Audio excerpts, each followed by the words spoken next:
Numbers chapter 19. 1. The Lord said to Moses and Aaron. 2. This is a requirement of the law that the Lord has commanded. Tell the Israelites to bring you a red heifer without defect or blemish, and that has never been under a yoke. 3. Give it to Eleazar the priest. It is to be taken outside the camp and slaughtered in his presence. For then Eleazar the priest is to take some of its blood on his finger and sprinkle it 7 times toward the front of the tent of meeting. 5. While he watches, the heifer is to be burned, its hide, flesh, blood, and intestines. 6. The priest is to take some cedar wood, hyssop, and scarlet wool and throw them onto the burning heifer. 7. After that, the priest must wash his clothes and bathe himself with water. He may then come into the camp, but he will be ceremonially unclean till evening. 8. The man who burns it must also wash his clothes and bathe with water, and he too will be unclean till evening. 9. A man who is clean shall gather up the ashes of the heifer and put them in a ceremonially clean place outside the camp. They are to be kept by the Israelite community for use in the water of cleansing. It is for purification from sin. 10. The man who gathers up the ashes of the heifer must also wash his clothes, and he too will be unclean till evening. This will be a lasting ordinance both for the Israelites and for the foreigners residing among them. 11. Whoever touches a human corpse will be unclean for 7 days. 12. They must purify themselves with the water on the 3rd day and on the 7th day. Then they will be clean. But if they do not purify themselves on the 3rd and 7th days, they will not be clean. 13. If they fail to purify themselves after touching a human corpse, they defile the Lord's tabernacle. They must be cut off from Israel. Because the water of cleansing has not been sprinkled on them, they are unclean. Their uncleanness remains on them. 14. This is the law that applies when a person dies in a tent.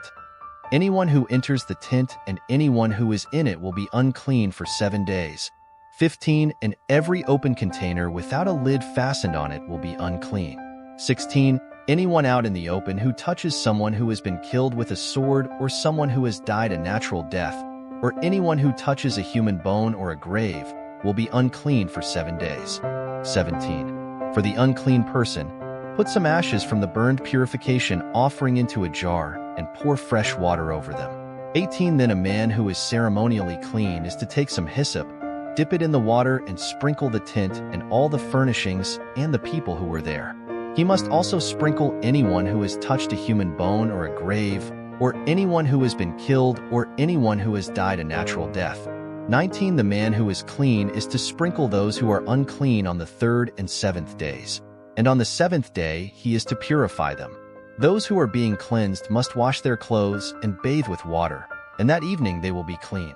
20. But if those who are unclean do not purify themselves, they must be cut off from the community, because they have defiled the sanctuary of the Lord. The water of cleansing has not been sprinkled on them, and they are unclean. 21. This is a lasting ordinance for them. The man who sprinkles the water of cleansing must also wash his clothes, and anyone who touches the water of cleansing will be unclean till evening. 22. Anything that an unclean person touches becomes unclean, and anyone who touches it becomes unclean till evening. Numbers chapter 20.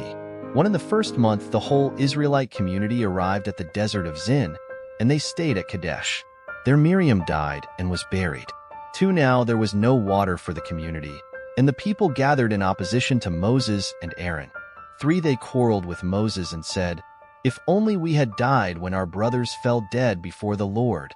For why did you bring the Lord's community into this wilderness, that we and our livestock should die here? 5. Why did you bring us up out of Egypt to this terrible place? It has no grain or figs, grapevines or pomegranates, and there is no water to drink." 6. Moses and Aaron went from the assembly to the entrance to the tent of meeting and fell face down, and the glory of the Lord appeared to them. 7. The Lord said to Moses, 8. Take the staff, and you and your brother Aaron gather the assembly together. Speak to that rock before their eyes, and it will pour out its water. You will bring water out of the rock for the community, so they and their livestock can drink. 9. So Moses took the staff from the Lord's presence, just as he commanded him. 10. He and Aaron gathered the assembly together in front of the rock, and Moses said to them, "Listen, you rebels, must we bring you water out of this rock?" 11 Then Moses raised his arm and struck the rock twice with his staff. Water gushed out, and the community and their livestock drank. 12 But the Lord said to Moses and Aaron, "Because you did not trust in me enough to honor me as holy in the sight of the Israelites, you will not bring this community into the land I give them." 13 These were the waters of Meribah, where the Israelites quarreled with the Lord, and where he was proved holy among them. Edom denies Israel passage. 14 Moses sent messengers from Kadesh to the king of Edom, saying, "This is what your brother Israel says. You know about all the hardships that have come on us. 15 Our ancestors went down into Egypt, and we lived there many years. The Egyptians mistreated us and our ancestors. 16 But when we cried out to the Lord, he heard our cry and sent an angel and brought us out of Egypt. Now we are here at Kadesh, a town on the edge of your territory. 17 Please let us pass through your country. We will not go through any field or vineyard, or drink water from any well. We will travel along the king's highway, and not turn to the right or to the left until we have passed through your territory." 18 But Edom answered, "You may not pass through here. If you try, we will march out and attack you with the sword." 19 The Israelites replied, "We will go along the main road, and if we or our livestock drink any of your water, we will pay for it. We only want to pass through on foot, nothing else." 20 Again they answered, "You may not pass through." Then Edom came out against them with a large and powerful army. 21 Since Edom refused to let them go through their territory, Israel turned away from them. The death of Aaron. 22 The whole Israelite community set out from Kadesh and came to Mount Hor. 23 At Mount Hor, near the border of Edom, the Lord said to Moses and Aaron, 24 Aaron will be gathered to his people. He will not enter the land I give the Israelites, because both of you rebelled against my command at the waters of Meribah. 25 Get Aaron and his son Eleazar and take them up Mount Hor. 26 Remove Aaron's garments and put them on his son Eleazar, for Aaron will be gathered to his people. He will die there. 27 Moses did as the Lord commanded.